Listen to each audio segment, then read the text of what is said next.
اور میں نے قید تنہائی کی یہاں ڈالی ہوئی ہے. ہم تو یہ دونوں چیزوں کے ہمارے لیے ایشو ہے کہ عمران خان کی قید تنہائی ختم ہو، اس کے اندر ملاقاتیں بحال ہوں، کتابیں بحال ہوں، ٹی وی بحال ہو. وہ کہہ رہے تھے جیل میں سپرنٹینڈنٹ کے اخبار 2 دے رہے ہیں، تو باقی چیزیں بھی بحال کریں. یہ تو ان کا دیکھیں جج کے نیچے ہے جیل، جج نے بھیجا ہے ان کو جیل میں، اور جج ذمہ دار ہیں ان کی صحت کا. اور ججز کو یہ کہہ رہے ہیں کہ آپ ان کی آئسولیشن ختم کروائیں اور ان کا علاج ہسپتال میں کمپریہنسو چیک اپ کے ساتھ ان کا علاج کریں. جی سلمان اکرم راجہ پر بھرپور طریقے سے چڑھائی کر دی گئی، اور ان کو مطلب یہ وہ شخص ہے جو گزشتہ روز بھی انہوں نے کہا کہ 30 کروڑ روپے میں نے انکم ٹیکس دیا تھا. تو کمایا کتنا ہوگا آپ خود تصور کر لیں، اربوں روپے کمائے ہوں گے تو 30 کروڑ روپے ٹیکس دیا. اور اس پر الزام لگائے جا رہے ہیں کہ جناب وہ پی ٹی آئی کا چندہ کھا رہا ہے، وہ فلاں جگہ جناب 40 کروڑ روپے آئے تھے ان میں سے جناب کوئی رکھ لیا. وہ اس کا بھرپور جناب جواب دیا، اور خاص طور پر جب اپنی ذات کے حوالے سے اعتراض ہو جائے نا، دیکھیں پارٹی کے حوالے سے آپ پر پریشر بھی ڈال دیا جائے، آپ اس کو قبول کرتے ہیں، آپ چلتے ہیں، لیکن آپ کی ذات پر اس قسم کے گھٹیا اور غلیظ حملے کیے جائیں اور خاص طور پر مالی کرپشن کے الزام عائد کیے جائیں تو اس کو پھر برداشت نہیں کیا جاتا. اور خاص طور پر جو دیانتدار اور صاف ستھرا شخص ہوتا ہے وہ کسی طور پر بھی پھر برداشت نہیں کر سکتا. تو یہ گزشتہ روز بھی حالانکہ پورا میڈیا تھا اس کے سامنے جناب وہ طیش میں آ گئے. ان سے جو سوال کیا گیا تھا مشال یوسفزئی کے حوالے سے کہ آپ کو عمران خان صاحب نے جب ہدایت دی ہے کہ آپ اسے پارٹی سے نکال دیں، آپ کیوں نہیں نکال رہے، اس کے جواب میں کیا کہنا تھا سلمان اکرم راجہ کا، ذرا سنیں. آپ کو یہ خان صاحب نے سلمان صفدر صاحب سے جو ملاقات ہوئی تھی اس وقت خبریں گردش کی تھی کہ آپ کو خان صاحب نے کہا تھا کہ مشال یوسفزئی صاحبہ کو فارغ کر دیا جائے، اور یہ جب آپ کے پاس بات تھی تو آپ نے کیا کیوں نہیں؟ دیکھیں بالکل یہ آئی تھی. دیکھیں سن لیجئے، فارغ کرنے کا کیا مطلب ہے. دیکھیں سینٹ سے تو میں فارغ نہیں کر سکتا نا، سینٹ میں وہ موجود ہیں، میرے پاس کوئی اختیار نہیں کہ میں ان کو سینٹ سے فارغ کروں. پارٹی سے ان کو نکالنے کا ایک عمل ہے، اس عمل کو اگر میں استعمال کرتا ہوں، میں نے ایک طرح سے درگزر سے کام لیا کہ پارٹی میں انتشار نہ پڑے. وہ اکیلی نہیں ہے، اس کے پیچھے پورا ایک گروہ ہے. اگر یہ عمل ہم کرتے جو شاید اب کرنا پڑے تو پارٹی میں نفاق پڑتا. میں نے پارٹی کی خاطر اپنے اوپر الزامات کو، اپنے اوپر اس کے حملوں کو سہا، آج دن تک سہا تاکہ پارٹی میں نفاق نہ پڑے. وہ اکیلی نہیں ہے، اس کے پیچھے ایک بہت بڑا گروہ ہے. میں لے لوں گا، وہ سب سامنے آ جائے گا. میں آپ کو بتاتا ہوں میں ابھی نہیں لوں گا. جس نفاق کو میں نے ہوا نہیں دینی تھی تو اس کو میں آج ہوا نہیں دوں گا. میں جانتا ہوں کون کدھر ہے. اچھا، سلمان اکرم راجہ پر جو ہے وہ زنانے حملے کیے گئے. آپ کو یاد ہے نا پچھلے دنوں جو پنجاب حکومت ہے اور ادھر سے سندھ حکومت ہے ان کی زنانوں کی لڑائی ہوئی تھی. ادھر سے جناب چونکہ مریم اورنگزیب صاحبہ ہیں، عظمہ بخاری صاحبہ ہیں، ادھر سے جناب پھر جو خواتین ہیں شہلا رضا صاحبہ اور دیگر جناب وہ آ گئیں، اور انہوں نے یہاں تک کہہ دیا کہ جو کشمیر میں جعلی الیکشن کروائے جا رہے ہیں اس میں دھاندلی کی گئی ہے، تو ایسے میں جو بھی حکومت بنی ان کے نیفے میں پستول پھر چل سکتا ہے. بات مطلب یہ خواتین عام طور پر اس قسم کی باتیں کرتی نہیں، کوئی روایتی جھجک ہوتی ہے، لیکن یہ چونکہ پیپلز پارٹی کی خواتین ہیں انہوں نے یہاں تک کہہ دیا. تو جو پی ٹی آئی کی خواتین ہیں وہ بھی اس سے کم نہیں ہیں. سلمان اکرم راجہ نے کہا کہ وہ اکیلی نہیں ہے کہ آپ مشال یوسفزئی کے خلاف، اس کے مطلب پورا کا پورا گروپ ہے، اور ان کے جو سرغنہ ہیں وہ جناب مروت صاحب ہیں. تو جب مروت صاحب اور پھر شاندانہ گلزار کھڑی ہو، اور بھی بہت سارے لوگ ہیں، ایمن اعظم سواتی کے متعلق بھی کہا جا رہا ہے کہ وہ بھی سارا اس گروپ کا، تو ایسے میں اس کو نکالنا کوئی آسان نہیں ہے. عمران خان نے کہا نکال دو، یعنی اس بی بی کو، یوسفزئی کو، مشال یوسفزئی کو، لیکن خیبر پختونخوا کے لوگوں نے اسے سینیٹر بنا دیا. تو شاندانہ گلزار صاحبہ سلمان اکرم راجہ پر کیا الزامات عائد کر رہی ہیں، ذرا سنیں. باہر ہے نا، ان کو پارلیمنٹیرین سے مسئلہ ہے، اور سلمان اکرم راجہ صاحب کہتے ہیں کہ 50,000 روپیہ بھی ہمیں نہیں دے رہے تنخواہ میں سے. بہت غلط بات کہہ رہے سلمان صاحب. اگر میں آپ کو بتاؤں کہ جو قیدیوں کا پیسہ امریکہ سے آیا 50 کروڑ، وہ کس نے کھایا، پھر کون اس کا جواب دے گا؟ اگر میں نے بتایا کہ جو ایلمین نے 40 کروڑ دیا وہ پیسہ کون کھا گیا، تو پھر کسی کے منہ پہ کچھ نہیں رہے گا. دیکھیں یہ اتفاق کا وقت ہے، عمران خان کی رہائی کا وقت ہے. ہر بندہ اپنی حیا کو بھاگ گئے، خاص کر وہ لوگ جن کے پاس سیٹیں ہیں. میں MNA ہوں، میرے پاس نہ کوئی تنظیمی پوزیشن ہے، نہ پارٹی کے میں عہدیدار ہوں، میں صرف اپنے حلقے کی ریپرزینٹیٹیو ہوں. لیکن ہر بندہ اپنا گریبان مطلب جھانک کے بات کرے. 50,000 نہیں دے رہے پارلیمنٹیرینز. ان سینیٹرز نے، میں 2 سینیٹر سے آپ کو نام دوں گی جنہوں نے میرے پاس الیکشن کے پیسے نہیں تھے، سینیٹر محسن عزیز اور سینیٹر سواتی صاحب, ان کو جب پتا چلا, کیونکہ میں تو تب نئی نئی جیل سے نکلی تھی, انہوں نے میرے الیکشن میں کنٹریبیوٹ کیا.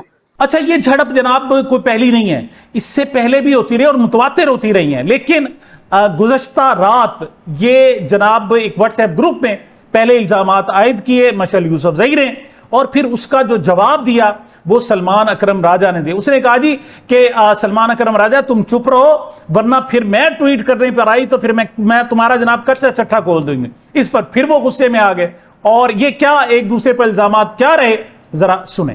اور عدالتوں میں پارلیمنٹیرینز کا کام نہیں ہے سر, پارلیمنٹیرینز عدالتوں کے باہر کھڑے ہوں گے. پریشر آپ کے بار کونسل کے ممبرز نے بنانا ہے, جن کے کو آپ نے پیسے لے کے ٹکٹس دیے, سازشیں اور لابنگ کر کے آپ نے اپنی ٹیم, جن کا پی ٹی آئی اور ایل ایف سے کوئی تعلق نہیں تھا, ان کو ممبران بنایا, اپنی فیسز بڑھائیں, اپنے لیے کروڑوں کی کنسلٹنسیاں لیں. کہاں ہیں لوگ؟ آپ نے کوئی دیکھے ہیں؟ آپ مجھے دکھائیں نا کوئی ایک شخص, مجھے غلط ثابت کرے, میں اس گروپ پہ معافی مانگ لوں گی. لیکن سازشیں ہوئی ہیں سر, جھوٹ بولا گیا ہے, اور آپ روز آ کے کہتے ہیں پارلیمنٹیرینز یہ وہ. جواب دیں ہمیں, کدھر ہے پاکستان بار کونسل کے ممبرز, کدھر ہے پنجاب بار کونسل کے ممبرز؟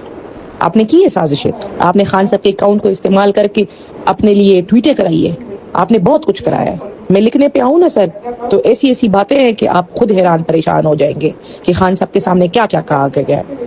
اوے بی بی, میری زندگی ایک کھلی کتاب ہے, میں نے زندگی ایسے نہیں گزاری. میری زندگی کا ایک لمحہ نہیں ہے جس پہ کوئی انگلی اٹھا سکے.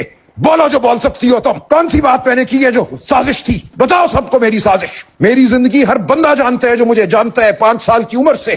ایک لمحہ ایسا نہیں ہے جس کے بارے میں مجھے کوئی شرم ہو یا جس کو مجھے چھپانے کی ضرورت ہو. میں نے بہت کھلی زندگی گزاری ہے, سچ کے ساتھ, ہمت کے ساتھ. بولو اب تم. جی, خبر آئی تھی جناب کہ اسلام آباد میں جو پی ٹی آئی کے جھنڈا جو ہے اس کا راج ہو گیا. تو میں بڑا حیران ہوا کہ پی ٹی آئی کا جھنڈا اسلام آباد میں کیسے راج کر سکتا ہے. پی ٹی آئی کا جھنڈا تو اس وقت ایران سے بھی زیادہ اور جناب وہ دہشت گرد کہلاتا ہے, تو اس کو جناب کیسے ہو سکتا ہے؟ تو پتہ چلا کہ حکومت کی طرف سے جناب جو آرڈرز دیے گئے, چونکہ یہ جو معاہدہ ہوا ہے پاکستان, ترکیہ اور ساتھ سعودی عرب کا ہے, تو اس میں جو کلرز ہیں وہ سعودیہ کا بھی سبز ہے, پاکستان کا بھی چونکہ سبز ہے, لیکن ترکیہ کا سرخ ہے. تو انہوں نے کہا جی جو بھی ڈیزائننگ, جو بھی جناب اس پر چراغاں کیا جائے اس میں سرخ اور سبز ہو, یہ 2 رنگ جو ہے نمایاں ہونے چاہیے. اور انہوں نے کر تو دیا, آرڈرز تو آ گئے, لیکن یہ دو رنگ ہیں, یہ تو پی ٹی آئی کے جھنڈے کے رنگ ہیں. تو پی ٹی آئی جناب اس سے ناجائز فائدہ اٹھا رہی ہے, اور یہ ناجائز فائدہ ایسا نہیں ہے کہ صرف رنگوں کے جھنڈوں سے جناب وہ فائدہ اٹھا رہے ہیں, بلکہ گزشتہ سے پیوستہ روز باقاعدہ پی ٹی آئی نے ایک جناب وارننگ دی. انہوں نے کہا جی عمران خان کی بہنوں سے منگل کو ملاقات کروا دیں, نہیں کرواتے تو پھر جمعرات کو ایک آپ کو ہے کہ جو عمران خان کے جو رفقا ہیں ان سے ان کی ملاقات کا دن ہے, تو اس میں بھی آپ کرا دیں. نہیں کرائیں گے تو پھر ہم رات کو 10 بجے ہر چوک ڈی چوک ہوگا. اچھا, اس وقت لوگوں کو سمجھ نہیں آئی کہ مطلب رات کو 10 بجے کیسے انتظام کریں گے, کیسے ہر چوک کو ڈی چوک بنائیں گے, کیسے جناب وہ آ کر اس قسم کی صورتحال ہوگی اور اس کا جناب آ کر چوک بند کریں گے.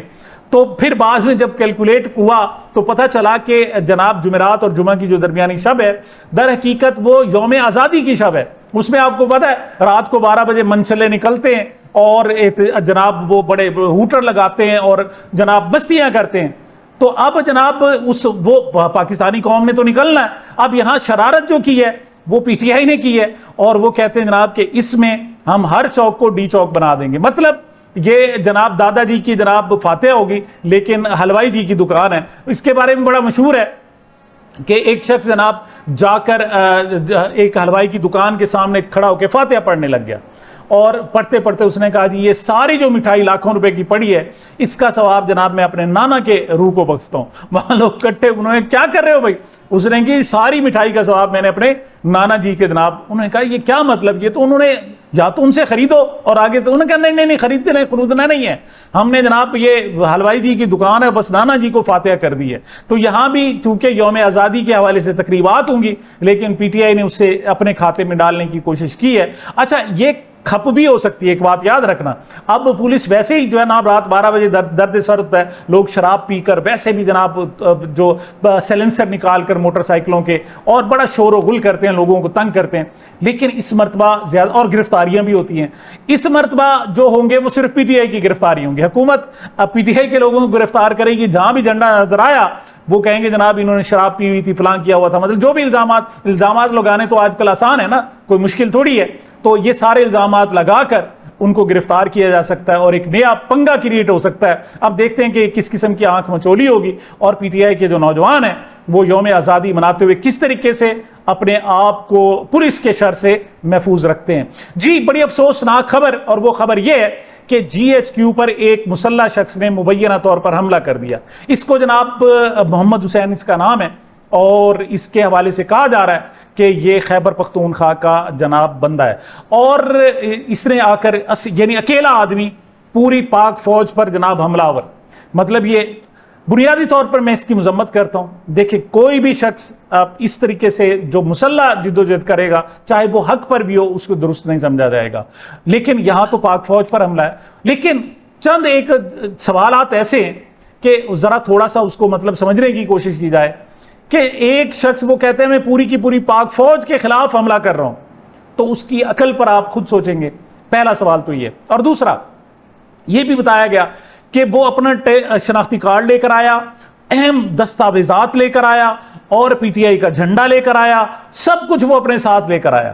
تو مطلب اس طرح جو حملہ آور ہوتا ہے وہ کیا اپنی ساری تفصیل، فرض کرو کوئی چور ڈاکو آتا ہے، وہ کرتا ہے کوئی واردات کرتا ہے، تو وہ اپنی ساری جناب شناختی کارڈ سمیت سارا کچھ دے جاتا ہے کہ آؤ جناب میرے ساتھ یہ کرو. مطلب اس پر ایسے لگتا ہے یا سوشل میڈیا پر جو باتیں کی جا رہی ہیں کہ یہ بھی شاید فالس فلیگ ہو سکتا ہے، چونکہ 27 سپٹمبر کو باقاعدہ اعلان کیا ہوا ہے پی ٹی آئی نے کہ وہ اسلام آباد کی طرف آئے گی، تو اس کی پیش بندی. اچھا، اور دو واقعات اور بھی ہوئے. ایک تو یہ جو مطلب بندہ مارا گیا اس کے فوری بعد ہی اس کے جناب ساری کی ساری ویڈیوز، اس کی ساری کی ساری ہسٹری نکال کر سامنے رکھ دی گئی. لگتا ایسے ہے کہ پہلے اس پر کام کیا گیا تھا کہ کس کے ساتھ فوٹو ہیں، کون کون سے سیاسی رہنماؤں کے ساتھ. یہ بھی کہا جا رہا ہے کہ اس وقت بھی وہ ایک ایم این اے ہے خیبر پختونخوا کے، اس سے فون پر رابطے میں تھا، اور 2004 میں وہ کہتے ہیں کہ اس کا سہیل آفریدی کے ساتھ بھی رابطہ ہوا تھا. مطلب 4 سال بھی کوئی پہلے رابطہ ہوا تھا، تو وہ بھی انہوں نے کھوج نکالا. اور سب سے پہلے مطلب ویڈیوز وہ ایسے لے کر آئے ہیں کہ جیسے جناب وہ اپنے خود ہی تیار کر کے لایا تھا کہ آؤ جناب میرے ساتھ. تو اس کو صاف ظاہر مشکوک سمجھا جا رہا ہے. اور اس کے فوری بعد جناب عطا تارڑ صاحب نے پریس کانفرنس کی، اس کو بھی، اور اس میں انہوں نے الزام عائد کر دیے یہ تو پی ٹی آئی کے لوگ ہی ایسے ہیں، یہ تو جناب جہاں بھی آتے ہیں پرامن نہیں ہوتے، یہ اسلحہ سے ساتھ لے کر آتے ہیں. تو عطا تارڑ صاحب یہ بتائیں اس کا آپ انڈیویجول کو آپ پوری پارٹی کے کھاتے میں ڈال رہے ہیں، جو انفرادی طور پر کسی شخص نے اگر غلط کیا بھی ہے تو وہ اس کا انفرادی فیل ہے، لیکن آپ اسے پارٹی کے کھاتے میں ڈال رہے ہیں. جبکہ آپ کہہ رہے ہیں جی کوئی بھی ان کا ایونٹ ہوتا ہے تو وہاں مسلح ہوتے ہیں. یہ بتائیں وہ سپریم کورٹ کے سامنے باہر بیٹھ کر بھیک مانگتے رہے، آپ نے اس کے حوالے سے کیا کیا؟ آپ وہ اسلحہ لے کر آئے تھے؟ کیا لے کر آئے تھے؟ اڈیالہ جیل میں یہ 39 ہفتے ہو گئے جناب، 39 منگل ہو گئے، اور ہر ہفتے عمران خان کی بہنیں آتی ہیں، ہزاروں لوگ اکٹھے ہوتے ہیں. وہاں آپ کے ٹاؤٹس تو گئے جنہوں نے محترمہ علیمہ خان صاحبہ کو انڈے بھی پھینکے، ان کے ساتھ بدتمیزیاں بھی کی، آپ کی پولیس بھی ان پر زیادتی کرتی رہی، ان پر گندا پانی تیزاب والا پھینکتی رہی. ان کی طرف سے تو کوئی ایسی بات نہیں ہوئی. تو آپ جناب لگتا ایسے کہ ساری تیاری پہلے ہو چکی تھی، اور یہ سب کچھ جناب چونکہ کھاتے میں ڈالنا تھا پی ٹی آئی کے، لہٰذا یہ آغاز کر دیا گیا. اور ایسے پھر اب ایسے یہ سلسلہ چل پڑا تو مزید فالس فلیگ آپریشن بھی ہو سکتے ہیں. صاف ظاہر ہے 9 میں بھی تو ایک ہوا تھا. تو اب اس قسم کے جناب چیزیں چلانا کوئی آسان نہیں ہے. لیکن اس مرتبہ لگتا ہے ایسے ہے کہ شاید اسٹیبلشمنٹ اس حد تک آگے نہ جائے جہاں پہلے معاملات جا چکے ہیں، کیونکہ اسٹیبلشمنٹ کو ابھی صوبے پہ بنوانے ہیں، اور یہ جو دو پارٹیاں پیپلز پارٹی اور نون لیگ ہیں وہ کسی طور پر بھی ماننے کے لیے تیار نہیں ہیں. ایسے میں صوبے کے حوالے سے کہیں سے مدد آ سکتی ہے تو وہ پی ٹی آئی کی طرف سے آ سکتی ہے، اور یہ وہ مدد ہوگی جو شاندار بھی ہوگی اور مضبوط بھی ہوگی. سامعین، یہ میری اب تک کی گزارشات تھی. مجھے اپنے اس چینل کو اپنی محبتوں اور دعاؤں میں یاد رکھیں. ملتے ہیں چھوٹے سے وقفے کے بعد. اللہ حافظ. پاکستان زندہ باد.